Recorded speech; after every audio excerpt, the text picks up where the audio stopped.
जय Shivray sir. जय शिवराय. बोला. Sir, शेतकऱ्यांच्या माध्यमातून आपल्याला एकच प्रश्न येत आहे, की हे हं, हं. वातावरण जे आहे, हे वातावरण किती दिवस राहणार? आणि ज्याप्रमाणे तुम्ही सांगितलं 18, 19 आणि 20 हे कोणकोणत्या जिल्ह्यामध्ये जास्त करून वातावरण राहणार? तर याबाबत शेतकऱ्यांना एक सविस्तर व डिटेलमध्ये माहिती द्यावी सर. नक्कीच. तुमचा प्रश्न साहजिकच आहे. कारण की जे वातावरण महाराष्ट्रामध्ये होऊ घातलेलं आहे, त्या महाराष्ट्रामध्ये अनेक ठिकाणी आपण जर पाहिलं तर बिलकुल असं आभाळ काही दिसत नाहीये. पण बरोबर. अनेक ठिकाणचे गारपिटीचे व्हिडिओ महाराष्ट्रामध्ये वाऱ्यासारखे व्हायरल होत आहेत. हो, त्यामुळे धास्तावलेल्या शेतकऱ्यांना अशा गोष्टीची माहिती मिळणं देखील साहजिकच आहे. तर पूर्ण क्षमतेने ही रेकॉर्डिंग शेवटपर्यंत ऐकण्याचा प्रयत्न करायचा आणि आपल्या मनात असलेले प्रश्न देखील कमेंट करायचे आहेत. बरोबर. तर सुरुवात करतोय डायरेक्टली 18 तारखेपासून होणाऱ्या वातावरणाची. 18 तारखेच्या रडारवरती आज व्याप्ती वातावरणाची ढगाळलेली झालेली आहे. हो, जसे की लातूर जिल्हा. हो. लातूर जिल्ह्याचा दक्षिण आणि पूर्व भाग, नांदेड भागातही आभाळ येऊन ठेपलेला आहे. संध्याकाळपर्यंत इथे काही ठिकाणी पाऊस ऍक्टिव्ह राहील. कालपर्यंत आजपर्यंत महाराष्ट्रामधल्या पावसाची व्याप्ती ही 2% एवढीच मर्यादित होती. पण बरोबर. उद्यापासून व्याप्तीचा वेग हा वाढणार आहे. हो. चक्क लातूर जिल्ह्यामध्ये, निलंगा पट्ट्यामध्ये, उदगीरमध्ये वादळी वाऱ्यासह पाऊस ऍक्टिव्ह होणार आहे. नांदेडमध्येही वातावरण ढगाळलेलं दुपारनंतर किंवा 5 वाजेपर्यंत ऍक्टिव्हिटी नक्की वाढणार आहे. बरोबर. आणि आता एक लक्षात घ्या, हे वातावरण आपण पहिलेही सांगितले कुठल्या मार्गे येणार आहे? कर्नाटक आणि बेळगाव सारख्या भागामध्ये याचा ट्रॅक बनलेला आहे. हो.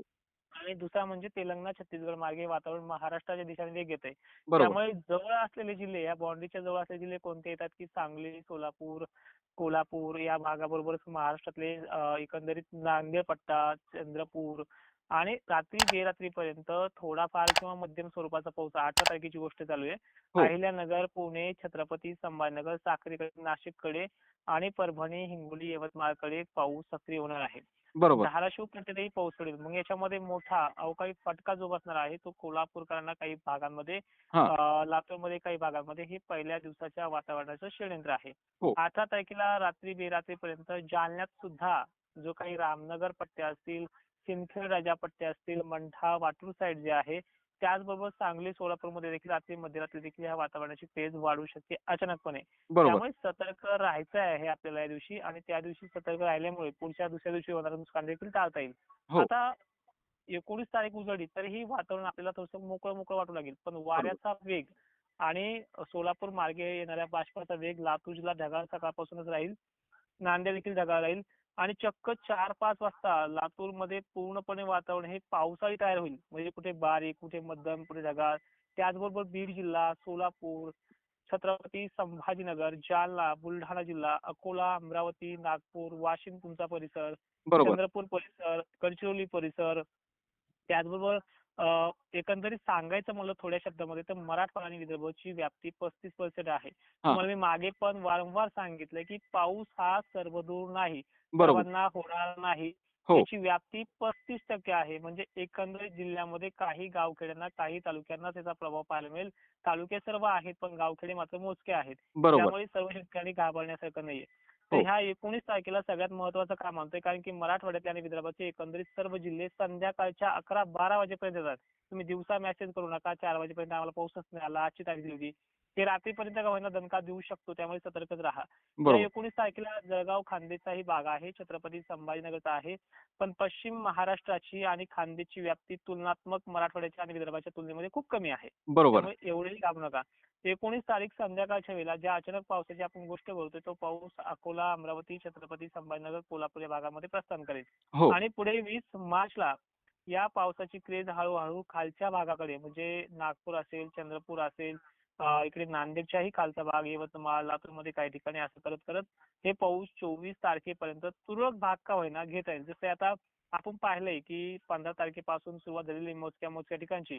पण जास्त व्याप्तीचे दिवस कोणते सांगितलेले की 19 हा मेन कॉमन दिवस सांगितला आणि 20 सुद्धा सांगितलाय. बरोबर. बुलढाण्यातल्याही शेतकऱ्यांना गाफील राहण्यास सांगितलं आहे. आणि एक महत्त्वाचा पॉईंट आहे की मी 35% वर टक्केवारी का सांगत नाही?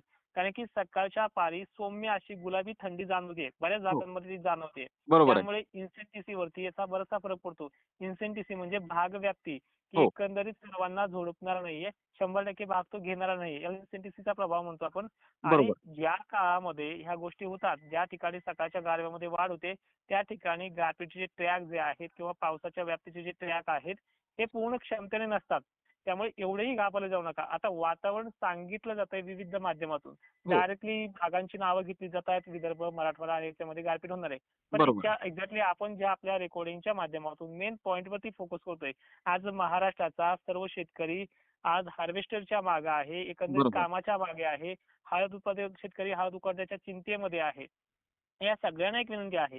हे होणार आहे, पण सर्वांना होणार नाही. होणार मात्र नक्की आहे, पण सर्वांना बरोबर. होणार नाहीये. हो. याची 35% च्या वरती व्याप्ती नाहीये आणि पश्चिम महाराष्ट्र खानदेशला तुम्हाला नाही एवढा नाहीये की व्याप्ती तुमच्याकडे कमी आहे.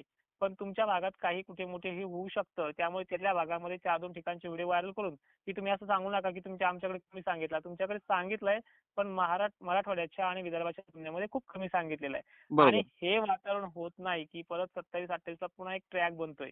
आणि ह्या सगळ्या सिस्टीमचा प्रभाव जो आहे घटकात बंगालच्या उपसागरातला लो प्रेशर आणि घटकात डब्ल्यू म्हणजे वेस्टर्न डिस्टर्बन्स जो हिमालयाकडनं, पाकिस्तानकडनं, गुजरातकडनं जो आपल्याकडे प्रभाव टाकतो, त्यामुळे अंधुक धुकं वातावरण हे 25-26 पर्यंतही जाऊ शकतं. त्यावेळेस घाबरू नका. पण ज्यावेळेस आपण प्रत्येक रेकॉर्डिंगमध्ये सचिन ठाकरे 2.0 या चॅनलवरती हा अपडेट देत असतो, त्यामध्ये सखोल माहिती देण्याचा प्रयत्न करतोय. ब सचिनजी, तुम्हाला अजूनही बऱ्याचशा शेतकऱ्यांच्या कमेंट पोहोचल्या असतील, त्या कमेंटचं उत्तर देण्यासाठी मी सक्षम आहे. बरोबर आहे सर.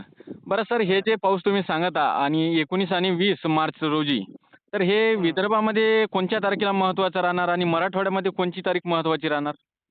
सगळ्यात महत्त्वाचा प्रश्न हाच होता, कारण की तारखानुसार वेठी धरणं देखील चुकीचं आहे. हो, आता 18 ची तारीख आहे, हे बघा एकंदरीत ही मराठवाड्याच्या 2-4 जिल्ह्यापर्यंत मर्यादित मॉडेलनुसार दाखवली जाते. पण बरोबर. हे वातावरण रात्रीच्या वेळेला अचानक सक्रिय होऊ शकतं. नागपूरमध्ये, भंडारा, गोंदियामध्ये, इकडे विदर्भातल्या बुलढाणा जिल्ह्यातही येऊ शकतं. आता जालन्यापर्यंतची मजल आहे, कमी प्रमाणात का होईना संध्याकाळपर्यंत राहा. पण ह्या ढगांमध्ये मल्टिपल म्हणजे बाष्प संख्या 60 ते 75 मायक्रॉन एवढी त्याची बाष्प कणांची जाडी आहे. त्यामुळे हो, परत गरमीच्या लेव्हलमुळे हे डेव्हलप होऊ शकतं डबल डबल किंवा टिबलमध्ये. त्यामुळे बरोबर. ह्या ढगांची जी येण्याची क्षमता आहे दक्षिणेकडे उत्तरेकडे, तर खामगाव सारख्या ठिकाणी देखील स्थानिक लेवलला वातावरण 18 तारखेपासून वाढतंय आणि एक्झॅक्टली तुम्हाला सतर्क जास्त राहण्याची तारीख आहे 19. पण हे होणार आहे 19 तारखेला. त्यामुळे सतर्क 19 तारखेला जास्त राहा. 18 तारखेला सुद्धा विदर्भाला वेळ मिळणार आहे दिवसभर काम करण्याचा. खानदेशला मिळणार आहे आणि एकंदरीत जालन्यासारख्या ठिकाणी देखील 4-5 वाजेपर्यंत वेळ चांगला मिळू शकतो. त्यानंतर विदर्भातल्या नागपूर भागाकडे देखील वेळ बऱ्यापैकी मिळू शकतो. त्यामुळे त्या दिवशी सुद्धा तुम्ही हार्वेस्टिंगची कामे वगैरे करू शकता. 19 तारखेला सुद्धा तुम्हाला दुपारपर्यंतचा वेळ मिळू शकतो कामे वगैरे करण्यासाठी. हो, बरोबर सर. बरं सर, हं. आता हे जे पाऊस आहे आपल्याला 18, 19 आणि 20 तारखेला जो पाहायला मिळत आहे, तर जे मधातनी जे गॅप मिळत आहे म्हणजे 29 किंवा 28 तारखेपासून एक पुन्हा ट्रॅप बनत आहे, तर त्याच्यामध्ये मग शेतकऱ्यांनी मधातनी गहू काढले तर चालेल का? हे पहा, शेतकऱ्यांनी हवामान अंदाजाकडे आपल्या नियोजनाकडे लक्ष देऊन काम करायचं. आपल्या कामाला आणि हवामान अंदाजाला जोड द्यायची नाहीये. आता जो आम्ही आता हा अवकाळी सांगतोय यामध्ये बऱ्याच शेतकऱ्यांचे गहू वगैरे काढायला आलेत. कच्चा माल काढण्याचा सल्ला आपल्या परिसराअंतर्गत कधीच दिला नाहीये. नाही, नाही. पण बरोबर. ह्या अंदाजामध्ये तुमचा फायदा असा होतो की आलेला गहू तुम्ही काढून घ्या हो, आणि विशेष विनंती अशी आहे की ह्या 22-23 पासून जो गॅप मिळतोय हा गॅप आहे, पण ह्या गॅपमध्ये सुद्धा तुरळक ठिकाणी जसं कानेकोपरे जे आहे तिथे पाऊस होण्याच्या बातम्या परत तुमच्यापर्यंत पोहोचतील. बरोबर. आणि ढगाळलेलं अंधुक असं वातावरण ह्या काळातही राहू शकतं. आणि पुढे जो आपण ट्रॅक सांगतोय 28च्या आणि 29च्या दरम्यान, तो हो. ट्रॅक 2 दिवसांनी मागे पुढेही लागू शकतो ह्या वातावरणामुळे. हं. त्यामुळे त्या ट्रॅककडे पाहून काम करू नका. जो हा ट्रॅक आहे, हा झाल्यानंतर तुमची हळद उपटणे वगैरे कामं चालू ठेवा. हो. त्याची जर आपण ह्या वातावरणाने जर तारीख चेंज झाली, तर ती एक फिक्सेबल तारीख तुम्हाला 19ला किंवा 20ला संध्याकाळी सचिन ठाकरे या चॅनलवरती अपडेटनुसार देण्याचा प्रयत्न करेल. आणि हे सत्र जे आहे, मी पुढचाही लॉंग टर्म अंदाज देण्याचा प्रयत्न करेल. हे जे सत्र आहे एप्रिलमध्ये सलग 3 आठवडे सुद्धा कायम चालू शकतं. जसं की 2 दिवसाला, 3 दिवसाला हे ट्रॅक बनत जातील. हो. मे मध्ये सुद्धा रोहिणी नक्षत्राच्याही अगोदर हे ट्रॅक अवेलेबल आहे मॉडेलनुसार. त्यामुळे याची काळजी तुम्हाला तुमच्या पद्धतीने घ्यायची आहे. आणि बरोबर. तुम्हाला तर मागे रिपोर्ट दिलाच मी मान्सून संदर्भाचा, हो, हो. की उन्हाळ्यात जर असे पाऊस होत राहिले तर 8 दिवसाला, 4 दिवसाला, तर याचा मान्सूनवरती परिणाम होईल का? असं बऱ्याचशा शेतकऱ्यांच्या मनामध्ये चिंता आहे. हे बरोबर. पहा, मान्सून जून, जुलै तरसत असतो. पिकं पण बहरत असतात.